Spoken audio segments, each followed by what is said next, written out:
A equação de Clausius-Clapeyron é uma equação diferencial que pode ser resolvida, em princípio, para encontrar a forma da curva de fronteira de fases completa. Para resolvê-la, no entanto, devemos saber como L e ΔV dependem da temperatura e da pressão. Claro, a equação de Clapeyron, essa que aqui está, é uma equação diferencial para P como função de T, mas L e ΔV, em princípio, podem variar com a temperatura e com a pressão, né? Muitas vezes, sobre uma seção razoavelmente pequena dessa curva, podemos tomar o valor de L como constante. Aliás, o livro do Schroeder traz uma tabela, num certo momento lá do capítulo 5, mostrando qual é o valor de L em função da temperatura e da pressão para a água. E você vê que dentro de certas regiões, o valor de L muda pouco. Então, uma primeira aproximação para a gente conseguir resolver essa equação diferencial é tomar L como constante. Além disso, se uma das fases é gasosa, podemos usualmente desprezar o volume da fase condensada. Sim, porque esse ΔV que aparece aqui é a diferença do volume entre as duas fases que estão em equilíbrio. Se eu estou olhando para a fronteira de fases entre qualquer coisa e gás, líquido e gás ou sólido e gás, como o volume do gás é muito maior do que o volume das duas fases condensadas, é uma boa aproximação a gente desprezar o volume da fase condensada, tá? Então, e aí nesse caso podemos tomar o ΔV que aparece na equação de Clausius-Clapeyron como sendo apenas o volume do gás. Que se eu tomar uma aproximação de tratar o gás como se fosse um gás ideal, a gente pode exprimir em função da temperatura e da pressão, usando a equação de estado dos gases ideais. Então vamos usar essas aproximações e resolver a equação diferencial resultante para obter uma fórmula para a curva de fronteiras de fase. E aí está aqui o resultado, que é conhecido como equação da pressão de vapor. Então, o que eu estou dizendo é que quais são as aproximações que eu vou usar? Eu vou tomar L constante. Depois vou tomar o volume do condensado como desprezível. Portanto, o ΔV é igual ao volume da fase gasosa apenas. E depois eu vou usar a equação de estado dos gases ideais, né, para a fase gasosa. Então, neste caso, eu terei PV... escrever isso como? Eu vou fazer isso para 1 mol. Nós sabemos que essa forma das fronteiras, o diagrama de fases é independente da quantidade de substância que eu tenho. Então eu vou escolher 1 mol, porque neste caso a equação de estado dos gases ideais eu escrevo assim. Tá certo?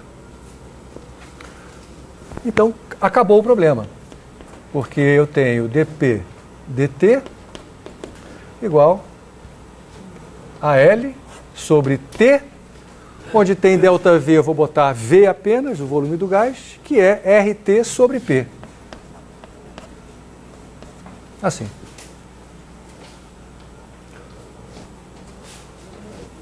Foi? E acabou o problema.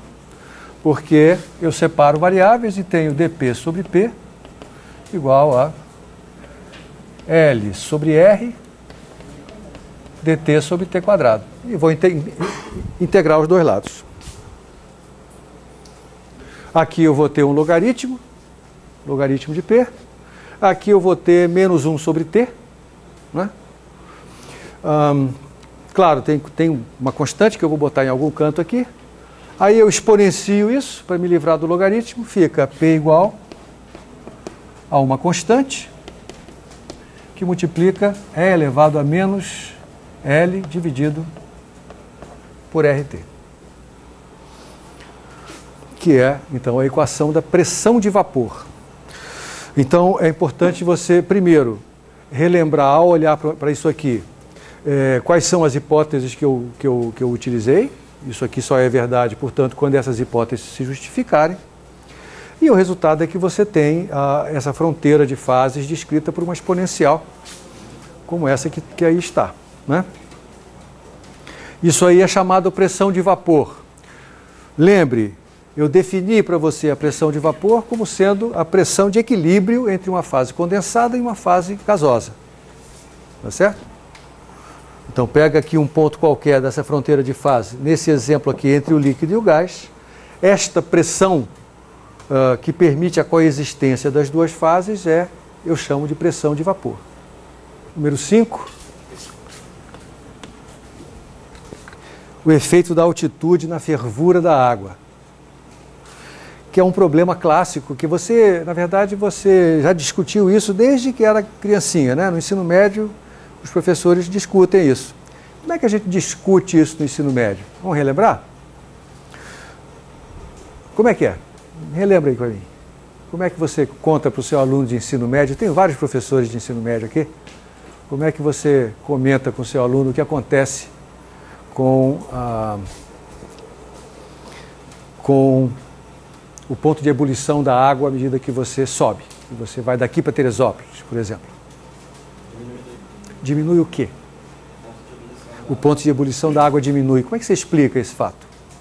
Quer dizer, ao invés de da água entrar em ebulição a 100 graus, como ela entra em ebulição aqui, em Teresópolis ela vai entrar em ebulição a temperatura menor, não é isso?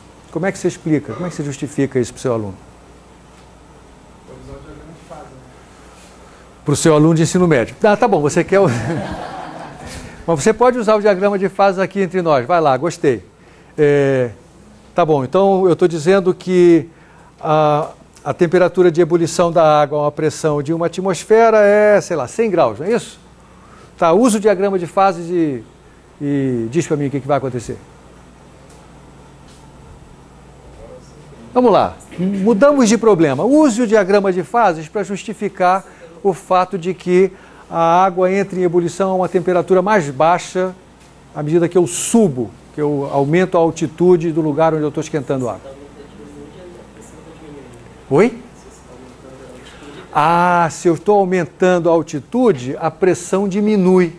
Aliás, você fez uma conta, né, lá no início desse semestre que mostrou isso para você. Lembra? A gente viu de que maneira a pressão variava com a altitude. Primeiro numa atmosfera isotérmica, lembra? Depois fizemos uma conta um pouquinho mais sofisticada. De qualquer maneira, a gente sabe que, à medida que a altitude aumenta, a pressão ambiente diminui. E aí, se você olha para o seu diagrama de fases, o ponto de equilíbrio entre as duas fases está aqui. Você diminuiu a pressão. Então, o ponto de equilíbrio vai estar a uma temperatura mais baixa. Simplesmente porque essa fronteira de fase entre o líquido e o gás tem uma inclinação positiva. Né? Tá bom? Mas como é que você fala para o seu aluno de ensino médio? Quer dizer, a situação de equilíbrio entre duas fases significa que a quantidade de moléculas que está indo da fase líquida para a fase gasosa e da fase gasosa para a fase líquida são iguais. É um equilíbrio dinâmico, na verdade, né? Que está relacionado com o fato de que as moléculas da amostra gasosa fazem uma pressão impedindo as outras de saírem, né? Se você diminui a pressão, você diminui esse impedimento, portanto, você consegue fazer o líquido entrar em ebulição a uma temperatura mais baixa. Tá bom.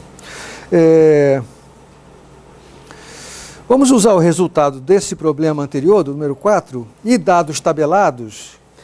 Veja, aqui tem um comentário que vale para vários desses problemas, né? Eu já comentei isso com você. Uma das coisas que eu gosto nesse texto que eu escolhi é o fato de que ele tem vários problemas que não são problemas, assim, completamente bem definidos, né? Que você tem que pensar um pouco para ver que informação você vai utilizar.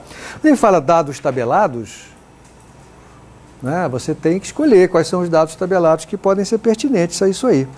E essa escolha não é unívoca, você pode escolher um dado tabelado e eu escolher outro. Né? Ele só tem que ser coerente, só isso. E eu quero, então, para representar um gráfico da pressão de vapor d'água entre 50 e 100 graus. Bom, como é que eu vou fazer isso? Na verdade, trata-se de achar uma constante em particular, né? Que é essa constante que apareceu aqui. Veja que, do ponto de vista dimensional, ela tem dimensão de pressão. Então, eu muitas vezes gosto de escrevê-la assim, como um P0 é a menos L sobre RT. E o que eu vou fazer é determinar esse valor de P0 aqui. Eu vou determinar esse valor de P0 ajustando o resultado dessa fórmula para o valor da pressão de vapor da água em alguma temperatura. Eu quero aqui na faixa de 50 a 100 graus. Eu poderia usar os dados para a água a 50 graus ou a 100 graus, porque são os únicos que tem na tabela do livro. Não é? Se você tivesse uma tabela mais detalhada, você escolheria que temperatura para fazer esse... Alguma coisa intermediária, para você vai errar nos dois extremos, mas vai errar menos, né, nos dois extremos. Como eu só tinha essas duas, então eu escolhi uma. Não me lembro mais qual que eu escolhi. Eu escolhi a 100 graus. Então, eu fui olhar lá na tabela, o diagrama, se eu não me engano, 5.11 do livro texto, tem lá o diagrama de fases e tem um monte de dados lá. Eu escolhi a temperatura de 100 graus,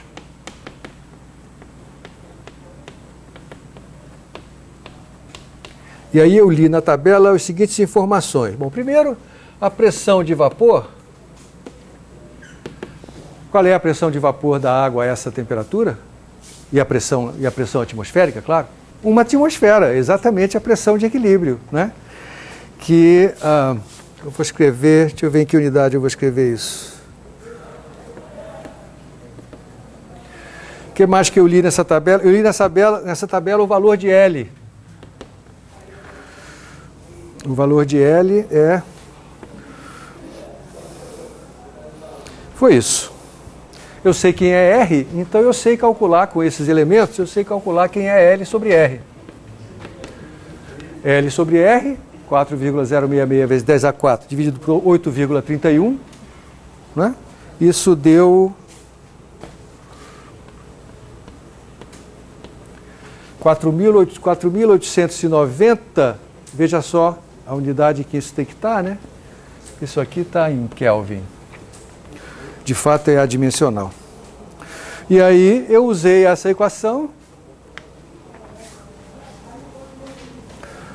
A pressão de vapor é uma atmosfera, é exatamente isso que eu estou usando. Então, 1 em ATM tem que ser igual a P0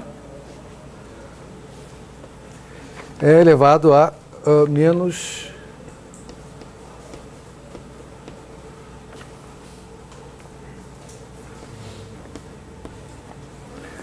Aí é conta, né? Isso aqui deu... Cuidado, esse valor de P0 não tem nenhum significado físico interessante, tá? É a constante que apareceu aí na integração da equação diferencial dada pela equação de Clausius-Clapeyron.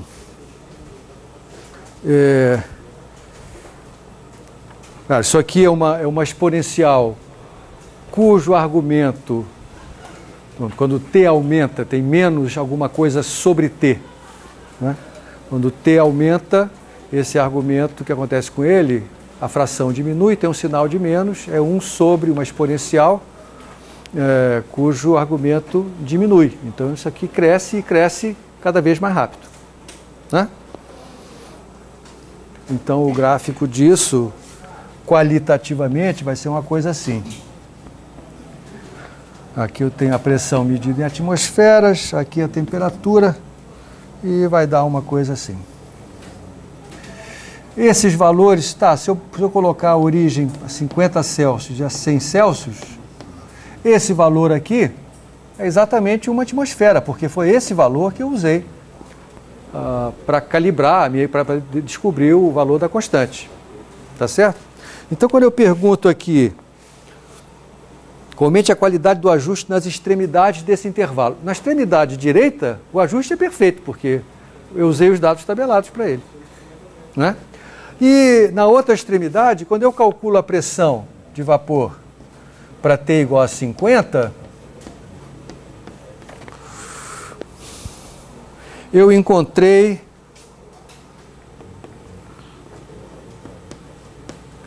0,132 atmosferas.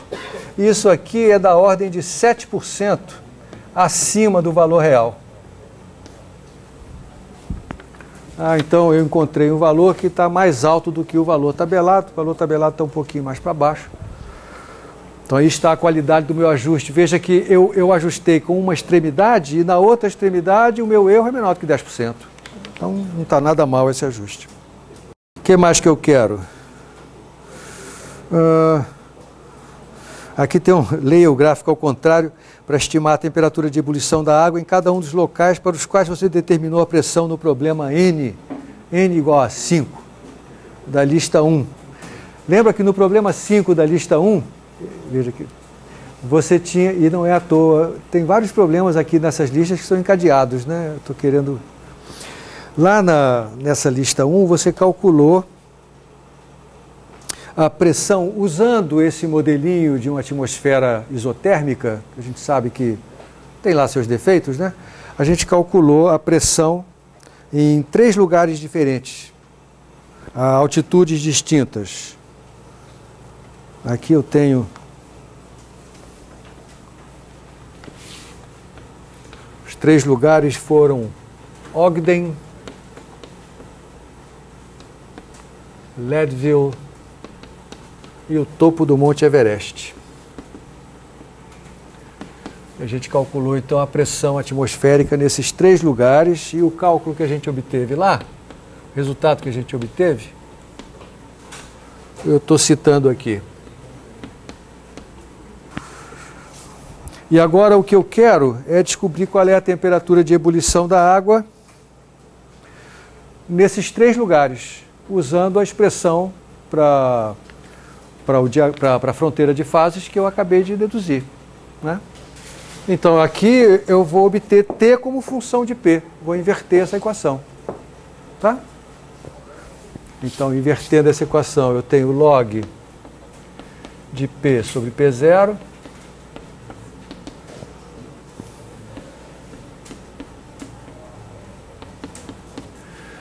então a temperatura vai ser... E aí eu inverti o P0 com o P para me livrar do sinal de menos. Esse L sobre R eu já calculei em algum canto, né? Aí a conta. Eu vou colocar aqui os valores que eu obtive, já convertidos para a escala Celsius.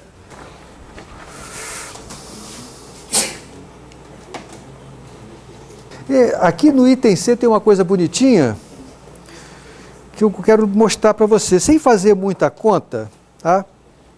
Mas eu gostaria de mostrar para você. Se você não fez o item B, talvez você não tenha olhado com cuidado para o item C.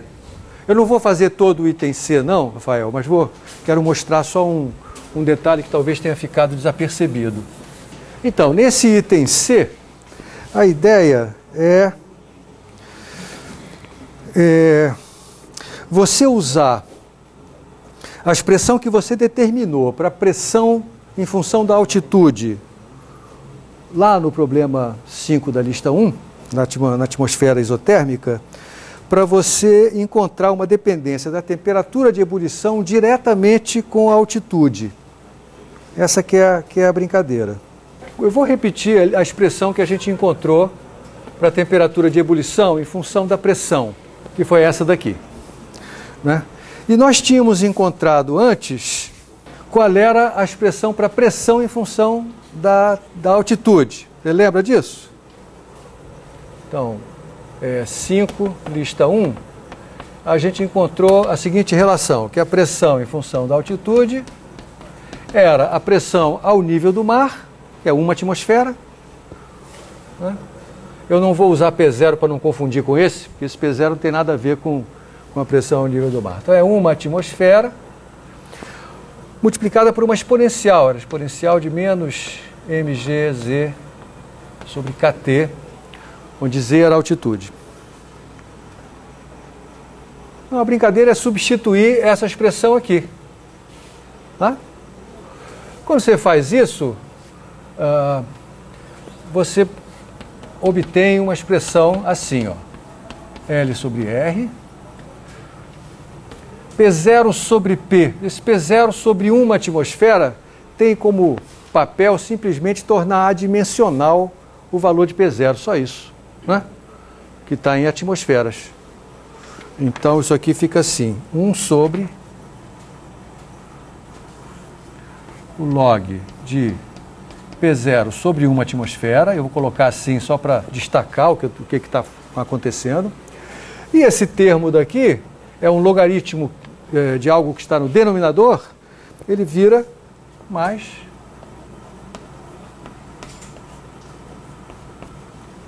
assim. Tá?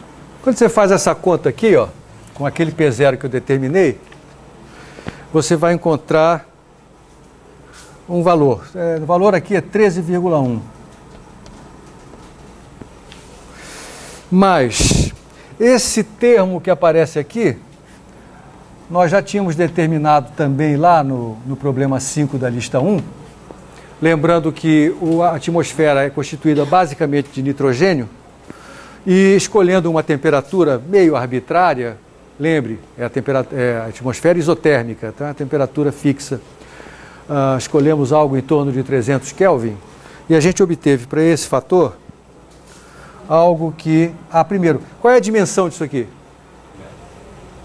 Tem dimensão de comprimento, porque é Z dividido por KT sobre mg. Isso aqui tem dimensão de comprimento. E isso, no sistema internacional, vale aproximadamente 8.500 metros. Tá? Cuidado, eu estou usando a mesma letra para duas coisas diferentes. Isto aqui é a temperatura da atmosfera. Isso aqui é a temperatura de coexistência entre as fases líquida e gasosa.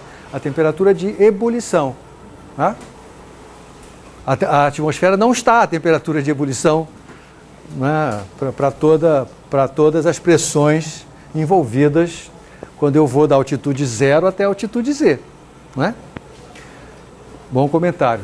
Então, o resultado dessa brincadeira vai ser o seguinte. Esse L sobre R eu também calculei lá, 4.890. Eu vou dividir tudo por 13,1 para ficar mais simples. E o resultado é assim, ó. Aqui fica 373, que é a divisão de 4.890 por 13,1. No denominador, eu dividi todo mundo por 13,1 também. Isso aqui ficou 1. E aqui ficou Z dividido por 8.500 metros. Tudo isso dividido por 13,1. E isso aí dá 111.350, vai? Esse número não interessa, é um número grande. Tá bom? E agora, eu quero T como função de Z. Aqui apareceu T como função de Z. Mas veja que o fator que multiplica o Z é muito pequenininho. Meu caro Eric, como é que eu manipulo isso aqui para dar uma coisa mais bonita?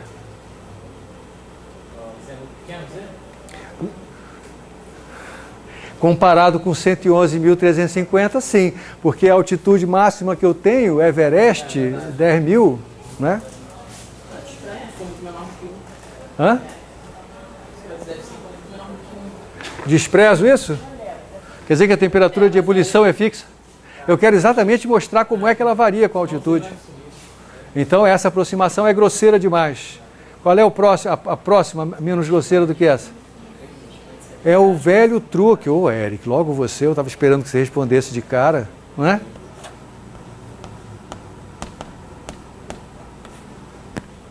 E aí tem, então, T como uma função linear da altitude. Você vê esse número aqui, ó, eu fiz essa conta também. Essa 1 sobre 111.000, não sei das quantas, isso aqui vai dar 0,0033. E a unidade aqui seria Kelvin por metro. Isso quer dizer, gente, que olha só, a cada 1.000 metros que eu subo, a temperatura de ebulição cai 3,3 Kelvin. Tá? Você veja lá o Monte Everest, que está a 8.000 metros, mais ou menos. Então seria 8 vezes isso, 24, 25, a temperatura deu 73, então é uma boa aproximação essa. Tá, Rafael, isso daqui é interessante para relembrar o truque fundamental do físico nas horas de dificuldade. Qual é o próximo que me pede? Meia dúzia?